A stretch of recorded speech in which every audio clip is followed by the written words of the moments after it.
welcome back to Cinema Vino. Happy New Year to everybody. Happy New Year. We got Shoujo. Hey. Sean Jordan. 2026. Exactly. It's a new year, new us. Todd Wofford. And we're going to kick off our Oscar series looking at likely nominees for Best Picture. In week one, we're going to do one battle after another. Paul Thomas Anderson's big, I would call it a satirical action movie, satirical action thriller / political. Yeah, thriller. Character study. Yes, thriller is the right word. It's hard to describe. Yeah, it's not a easily categorized movie, which I love. It's a hodgepodge of genres. It really is. Yeah. They kind of sit in a weird way next to each other, but we'll get to that.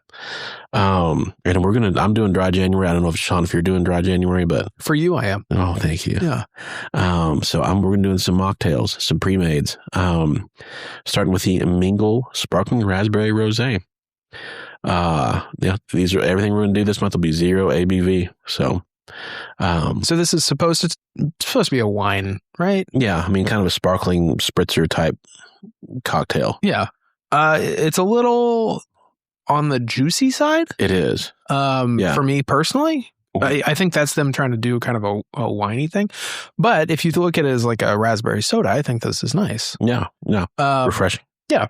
What I like about mocktails is that they are not overly sweet. Like they kind of do like the soda thing without being like a claggy kind of sweet, like Sprite, too much sugar, Diet Coke, too much like sweetness to it. Yeah. Kind of caramelly texture in a Diet Coke. Yeah. To where like sodas are some people's alternatives. I don't drink sodas just in general. Yeah. It's just too sweet for me. So a good mocktail, what I like out of a mocktail is it kind of has good flavor without being overwhelmingly sweet. Yeah. And without being too many calories. Usually a good mocktail sits around like a 30 to 60 calorie kind of mark. I think if you garnish this with maybe a lime. Yeah. Lime would be good. Yeah. Give it a little more of a cocktail feel. I'd say put on the rocks even. Yeah. I think treat this less like a wine and more like a mocktail. I think it would scratch that itch if you're going without alcohol. Yeah. This would be great in the summer. It's obviously rosé style. Yeah. Poolside. Yeah. 60 calories, like you were saying. 10 grams of sugar. So it does have a decent amount of sugar. But yeah, which is fine. Yeah. For 60 calories, that's not bad. And I would say that's at least as much sugar as you're going to get in an alcoholic beverage, if not more. It's gluten-free. It's vegan. Yeah. So yeah, it checks quite a few boxes. Yeah. So the Mingle Sparkling Raspberry Rosé, look for that wherever you buy your mocktails. And usually mocktails, you can get them at liquor stores, grocery stores. Everywhere, yeah. They should be readily available. Gas stations? So gas stations should have some. I mean, you'll find some at Walmart. You'll find some kind of all over the map. Do you have a favorite? Of a mocktail? Yeah.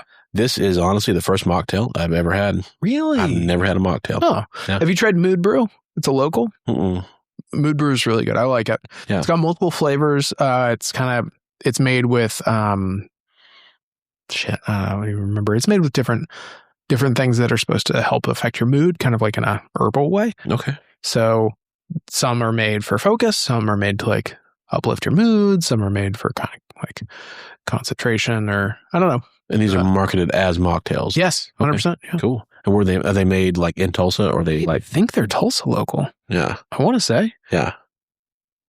Hold please. But yeah, Mood Brew. I like Mood Brews a lot. Mood Brew. Yeah. Look for them on the internet out there and help support local Oklahoma businesses. That'd be good. But yeah. So, it's pretty low calorie, I would say, for a can of this size. I believe this is 8 ounces, an 8 ounce can. This is a 12 ounce can for 60 calories. Not bad. Not bad. So it shouldn't sit heavy. So probably not the ideal thing if you're looking to lose weight via non-alcoholic beverages. Well, I mean, honestly, 60 calories isn't bad because even like a Diet Coke is 0, obviously, but like a small like 8 ounce can of Coke, 100 calories. Yeah. This is less than that. You get more quantity. And quite a bit less sugar. Yeah, I think so. Yeah. And I mean, if it's January, some people are cutting back calorically. Some people have a hard time cutting out sodas. I think this is a good middle ground between like no soda and, Yeah, it's a compromise for sure. Yeah. But a good one. It does taste good. So, and we'll have some other stuff too. I'll be curious to see what the next ones taste like. Yeah, for sure. So one battle after another. PTA. Yeah. Paul Thomas Anderson, great director. For those who aren't necessarily familiar with his work, he did Boogie Nights, he did Hard Eight, Magnolia. There Will Be Blood. There Will Be Blood. Punch Drunk Love. Yeah. Inherent Vice, The Master. What's he kind of known for? Like, what's his reputation as a director? I mean, I would say he is an ambitious indie filmmaker who kind of straddles the drama comedy line. So, it's more of like dramas with elements of comedy and delivery. He kind of coaches up some of the comedic timing of serious lines. Mm-hmm. And I would say the darker side of comedy for sure. Yeah. He straddles that line of a lot of his stuff is traditional drama, but stylistically he is very ambitious. He does a lot of big filmmaking flourishes, a lot of, camera. I mean, he's an ambitious visual filmmaker in a lot of stuff. You look at stuff like Magnolia. He's very active in that film. And even there, he does a lot of again, very ambitious storytelling flourishes. Like at the end of it, I'm sure you've seen Magnolia, but where it rains toads at the end of it. He does have big, grand cinematic moments like that.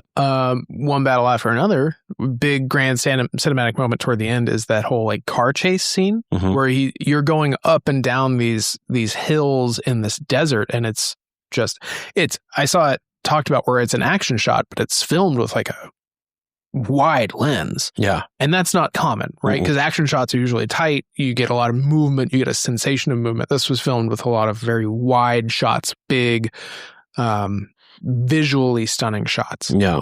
I mean, it was like Bullet, but like with wide open spaces, kind of a out in the country style Bullet. Yeah. Kind of reminded me of Death Proof. Yeah. I think Death Proof has a lot of those kind of like really wide shots of cars. Yeah. Yeah, I mean, Tarantino in that movie definitely can get up close in the action, but then he can pull back and show like the chase as a whole. Yeah, but Paul Thomas Anderson in this case kind of stuck with that one wide shot the whole time. You just kind of have a big, because it added to the sense of chasing, being far away from something and trying to go after it. Yeah. I mean, and he did a great job of keeping, like, his chase movies don't always do this, but like keeping the action coherent, like to where what was going on and who was chasing. Keep tabs of when, and he didn't cheapen it out like trying to do like a timing thing where like, oh, this action is happening, and he's trying to get to this place, and when he's having fun to get to this place, oh, they're gone. Yeah. There's no trickery of timing. Everything's kind of happening in the moment, and then you kind of piece together like where everybody is. Yeah, he definitely puts you in the heat of the moment very well. Yeah. So this grossed a total of $206 million. Paul Thomas Anderson's highest grossing film. This was? Wow. But considering it was considered to be an underperformer due to its massive budget, which is rumored to be upwards of $175 million. Oh, yeah. So it made some decent money, but considering the budget, not great. I'm sure it'll make up for that though once it wins awards. How long? I feel like it didn't have a very long theatrical run. It wasn't. It's short. It went to streaming really fast. It popped up pretty fast. Which that might be intentional to build up hype around this time of year. And it stands a good chance of finding an audience there. I think more so on HBO Max than it was in theaters. Any movie that's this long is I think, especially now in modern times, a risk in theaters to ask people to sit for 2 hours and 40 minutes. This was 2 hours 40? It was. It doesn't feel like it. Which is a huge compliment. Yeah. I agree completely. It stands by the old Ebert thing that, good movies always feel too short and bad movies always feel too long. So this one is a proof of that. So this stars Leonardo DiCaprio, as I'm sure most of you know, Leo, as Ghetto Pat Calhoun / Bob Ferguson. Tiana Taylor plays Perfidia Beverly Hills. Sean Penn as Colonel Stephen Lockjaw. Chase Infinity as DiCaprio's daughter, Willa. Benicio del Toro as Sergio San Carlos, which is a great name. Sensei. Yeah, Sensei. And then Regina Hall as Lady Champagne, another great name. Yeah. So there was another character you did not name. I'm trying to think, did I miss somebody? Jungle Pussy. Another great name, yeah. Great name. Yeah. Yeah, and to me, that borrows the Tarantino trend of giving your characters colorful, fantastical names. Right. You know, if you look at Kill Bill, Reservoir Dogs, all those kind of movies, you know, he has characters with, you know, wild. Yeah, it's most movies I don't remember the names of the characters unless it's like really prevalent. No. I think every Tarantino movie I can name the main characters. Yeah, Jungle Pussy's going to stay with you. Yeah, it sticks. So, I mean, a brief like logline summary, I would say this is like a group of revolutionaries called the French 75s. We open with them assaulting an immigration compound. And so Leonardo DiCaprio and Tiana Taylor are a couple. And she runs into the commandant or whatever of this little encampment. And he has a Played by Sean Penn. He forms a weird obsession with her because she's kind of everything that he wants to be, in a way of like, she's fearless, she's ferocious, she's not bound by bureaucracy or like government oversight. She is an unhinged warrior in his eyes. Well, and there's the weird fetishism of, okay, this guy is clearly in a position of, you know, asserting American ideals for the military, and he's running an immigration, you know, camp. Yeah. Right. Yeah. And that is something that he has fetishized as black women, and that just does it for him. And she obviously dominates him and makes him do some stuff that he's clearly turned on by. And I also read that as kind of that classic fetish of like, you know, he has white supremacist ambitions, and it's like she represents that which he's not supposed to have. There's a lot of that in just society. You know, there's a whole reason that Grindr goes down every time there's a Republican convention. Yeah, I didn't know that, but yeah, that tracks. Crash it every time. And so he forms an obsession with Perfidia Beverly Hills, and I don't want to give away too much of the plot, but ultimately DiCaprio and Perfidia Beverly Hills, they go on the run, and they end up with a daughter. And, you know, you eventually cut to 16 years later. She has abandoned. She's fled the country. She has gone into witness protection and then fled from there. Yep. And then he is raising the daughter as a single dad. Undercover, sort of. Kind of. He's been, you know, under a pseudonym for so long that he's just sort of forgotten why he's there. He's kind of embraced the pseudonym like a overcoat. Yeah. You know, he's kind of settled into like a Lebowski retirement. Type. Yeah. Retirement from the radical life. He's kind of a shambling, you know, hippie, like ex-hippie dad. It's what I imagine. Very Lebowski-esque. Yes. You said. He's what I imagine the 80s happened to a lot of hippies, you know, where they just kind of get lazy, they get domesticated, and they settle into their Barca loungers and smoke their weed and just kind of zone out. And that's kind of where he is. You know, it's like he hasn't given a fuck in so long. It's like he's forgotten how, you know, and then when the shit hits the fan, it's like, oh, he's already baked out of his mind kind of a thing. So that's him.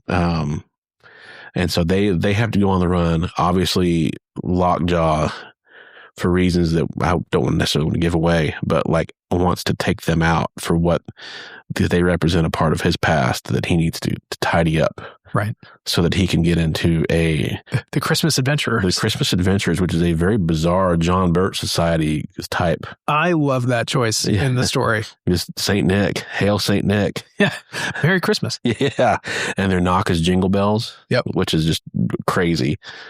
But to me, that entire vibe gave off a very Doctor Strangelove. Yes. Like Sean Penn's character, and like, especially when he's like, you know, she was drawn to my body and my mind. It's like, that is just Doctor Strangelove totally, you know, precious bodily fluids, you know, and that whole group of people they're straight out of that, you know, launch the missiles and think about it later. I was assaulted. Yeah, there was residue. just the most disgusting thing I've ever heard. But that part of the movie resembles to me like a Doctor Strangelove type satire.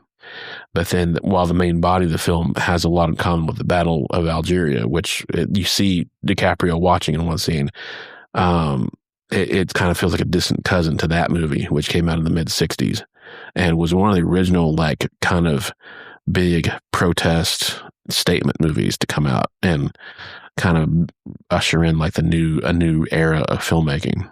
So Paul Thomas Anderson plays a lot of homage to that, but then he also veers off into like, Stanley Kubrick type broadsword humor. Yeah, a lot of it's very not subtle. Yeah. But there are a lot of subtleties in there. There are. It's a mixture. You know.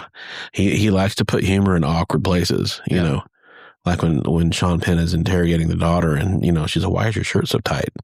Well, I'm not gay.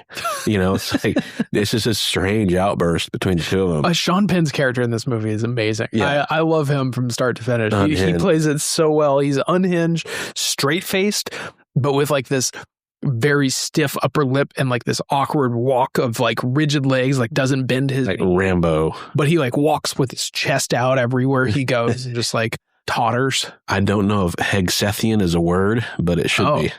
Yes. Yeah. If he's drunk enough to be Hegsethnian. No, he's not. But it's the same vibe of somebody who is a cartoon character but doesn't realize it. Yeah. So yeah, he just does this weird like bottom lip like macho like posturing when he talks. It is amazing. The scene in the grocery store where he's just like, "Do you like black women?" I love them. Yeah. Can't get enough of them. And that's where it's like, you expect like the cashier, like, "Sir, this is a Kroger's. We need you to wait outside, please." Are you going to order anything? Yeah. No loitering, please. But yeah, he was great. He to me, that bizarre performance makes the movie. He kind of 100%. He gives the movie its weird center. Well, and he is the center, and I don't know if when the nominations come out, if he's going to get Best Supporting nominated. I don't think so. Yeah, because like Leo is the main character, right? But like Benicio del Toro and Sean Penn are both pretty prominently featured. They are. I love Benicio del Toro too.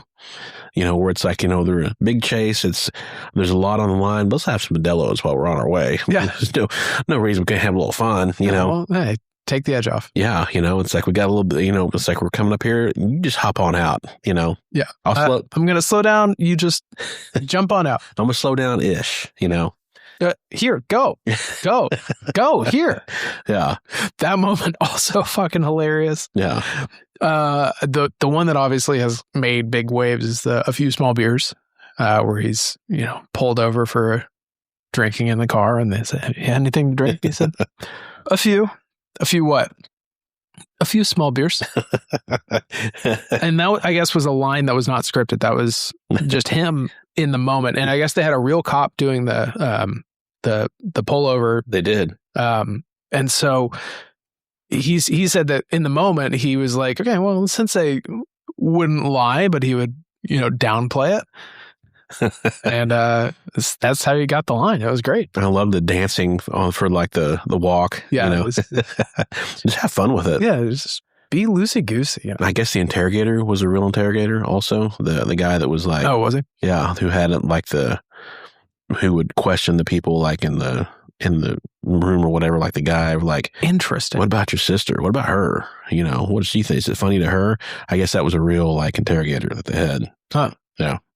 Interesting. It worked very well, Yeah, no, it was super effective. As a director's choice, it was really interesting to see them bring in real law enforcement or bring in like real interrogators for stuff like that. Like, yeah, I saw that they had like real nurses play nurses, and you could easily script that and just like have actors do it. But yeah. Yeah, they had like the real, like the cashiers or real cashiers. Like he had real people come in wherever he could. So yeah, an interesting choice for sure. So what did you think of this? What would you score it? I really enjoyed this movie.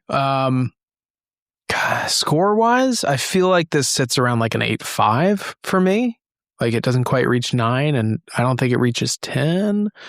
I'd go back and watch it again. I think it has rewatchability, and I think it has a lot of moments that I think were thought-provoking. I mean, obviously, there's a lot of depth to it in terms of what the commentary of the movie is. It's very ham-fisted at times of kind of showing, okay, well, you're not a real revolutionary. This is what actual revolution looks like, as radically facing immigration. Yeah. And that's, Lockjaw is put dead in the middle of the immigration conversation, being an immigration agent, being, someone who comes in and just like wipes out these entire communities. They show, the agitation of the military of coming in and like creating the protests, agitating the protests, squashing the protests. It's a playbook, and it kind of shows both sides of the playbook. And, you have this whole storyline of Leo going on,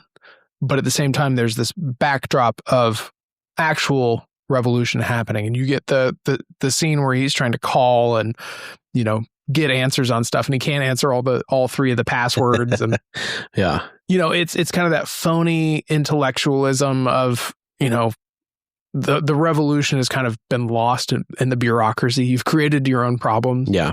And it's kind of ham-fisted, but it's fun. Mm-hmm. So I think 8.5. Yeah. A really good movie. Yeah. Very, very good. One thing we haven't talked about is that it was filmed with VistaVision cameras. VistaVision. Which were prominent in starting the 50s, but in through the early to mid 70s. Big, heavy, ancient movie cameras. Oh, so it was full on film and not digital? Yeah, it was filmed in old school VistaVision. Wow. I mean, this is what they would have filmed like, John Wayne movies in back in the day. And I guess the cameras were so loud that they had to build like soundproof housing around them in order to like not have them be noisy. And how does that not overheat the camera? I don't know. They had to build special stuff to help accommodate them though. So has Paul Thomas Anderson talked about why that choice? He wanted it to feel, kind of like that era of like the Battle for Algeria, where it's like that look and feel, like the French Connection and those old school like Bullet. He wanted to have that look and feel of those kind of movies. Sure.